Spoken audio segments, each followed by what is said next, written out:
जय मसीह की।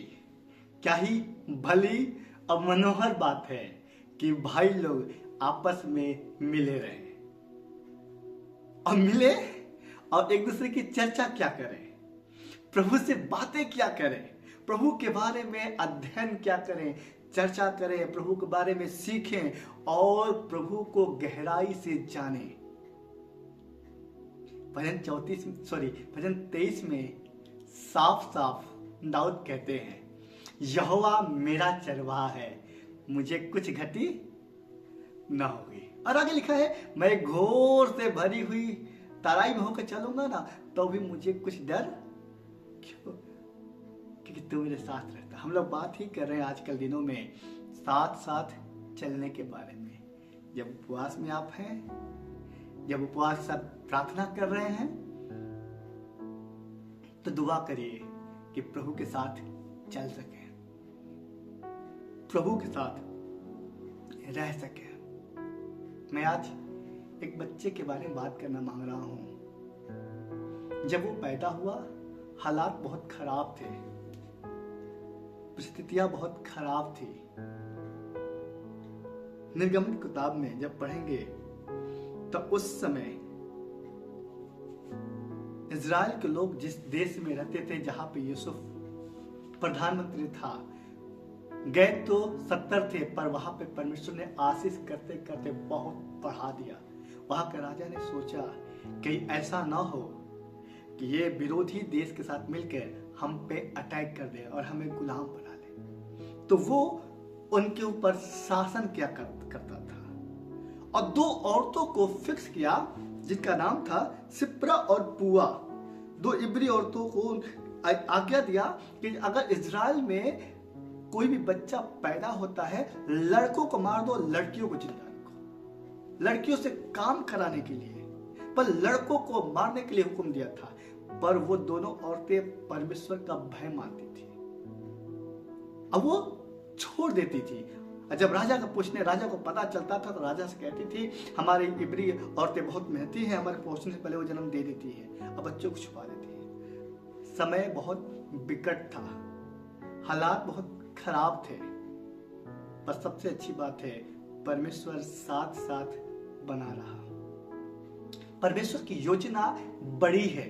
जब आप और हम प्रभु के साथ ईमानदारी से चलेंगे ना, तो प्रभु हमारे विकट परिस्थितियों में एक अच्छी खबर, एक योजना, एक प्लान जो हमारे बेहतर के लिए होता है, आशीष से भरा होता है, बना के रखता है।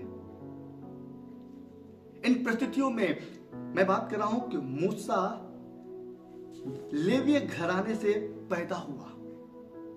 जब उसका जन्म हुआ तो हालात ऐसे थे, उस समय राजा ने कुछ और सैनिकों को नियुक्त कर दिया था कि बच्चों को उठाकर पटक कर जान से मार दे, बच्चों को मार डाला करे पैदा होते ही, ताकि इनका वंश न बढ़ सके, इनके लोग न बढ़ सके।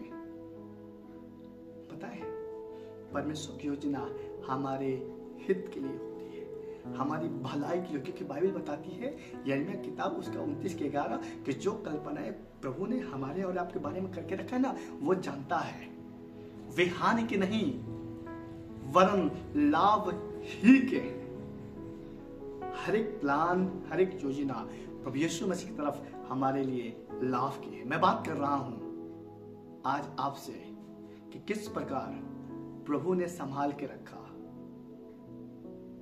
बातें करेंगे बाइबल से कि किस प्रकार परमेश्वर ने मूसा के मम्मी के, उसकी बहन के मन में योजना डाली, प्लान डाला कि उसको टोकरी में रख के पानी में बहा दिया। ठीक उसी समय फिरौन राजा के घर की बेटी बहन नहाने के लिए आई थी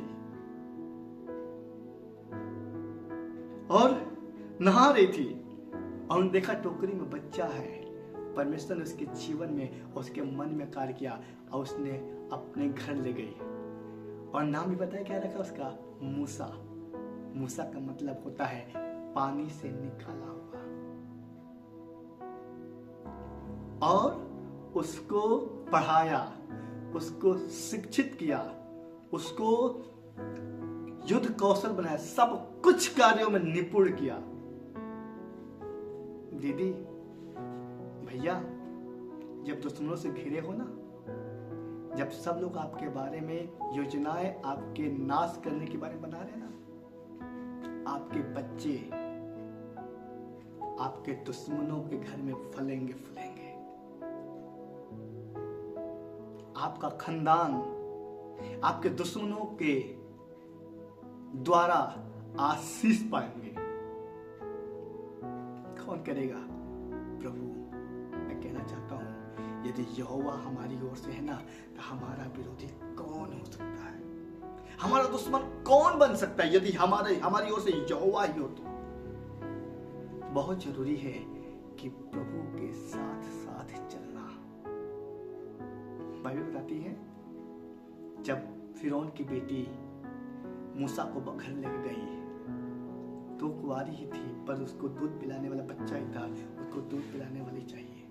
मूसा की बहन गई, उसने कहा, क्या मैं किसी दाई को रुपए पे इसको दूध पिलाने लाऊं? परमेश्वर ऐसा योजना बनाएगा, तुम अपने घर के लिए आशीष के कारण ठहरोगे और उसके लिए परमेश्वर तुम्हें पैसा दिलाएगा, उसके लिए परमेश्वर तुम्हें मजदूरी दिलाएगा। किसके लिए? अपने बच्चों के लिए जो करोगे, अपने खानदान के लिए जो करोगे ना, परमेश्वर उसके द्वारा भी दुश्मनों से तुम्हें आशीष ठहराएगा और उसके द्वारा तुम आशीष में बढ़ते चले जाओगे। मूसा अपने बेटे को दूध पिलाने का पैसा लेती थी। कैसे हुआ? अरे मेरा बेटा, मैं अपने बेटे के लिए दूध पिलाऊंगी और मुझे पैसा मिलेगा। हाँ, कौन करेगा? परमेश्वर करेगा, क्योंकि विकट परिस्थिति में भी परमेश्वर आपके लिए सकारात्मक योजना बना के रखता है। पर उसके मर्जी पे चल के तो देखो, यदि हमारा यहोवा हमारी ओर से है ना, यदि परमेश्वर हमारी ओर से है, यदि सेनाओं का यहोवा हमारी ओर से है, हमारा विरोधी भी हमें हमारे खुद के काम करने के लिए हमें मजदूरी देंगे, आशीष देंगे, कहेंगे तुम आशीषित हो। विश्वास करिएगा, आप विश्वास के साथ प्रभु के साथ चलना शुरू करिए।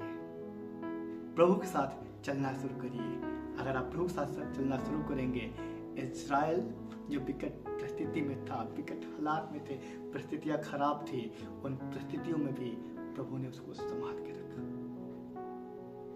एक काम करना शुरू करिए, प्रभु के साथ चलना शुरू करिए। प्रभु आपके हालातों को जो खराब है, उन हालातों में भी प्रभु आपको ऊंचा उठाएगा और आपको, आपके खानदान को, आपके बच्चों को ऐसी जगह पालन पोषण कराएगा जिसके बारे में आपने सोचा नहीं।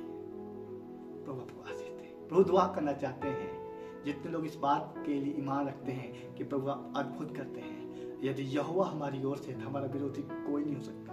वो दुआ करते हैं, हर एक सुनने वाले के साथ हो लीजिए, हर एक सुनने वाले के साथ हो लीजिए, ताकि अपनी हालातों में खड़े होकर आपकी महिमा कर सके और लोगों के लिए आशीष का कारण सके। इनका दुश्मन इनकी मदद करने के लिए खड़े हो, इनके विरोधी इनके साथ खड़े हो कि मैं एक साथ में खड़ा हूं और इनके बच्चे फलवंत हो खुदावन यीशु के नाम से। आमीन। जय मसीह की। God bless you.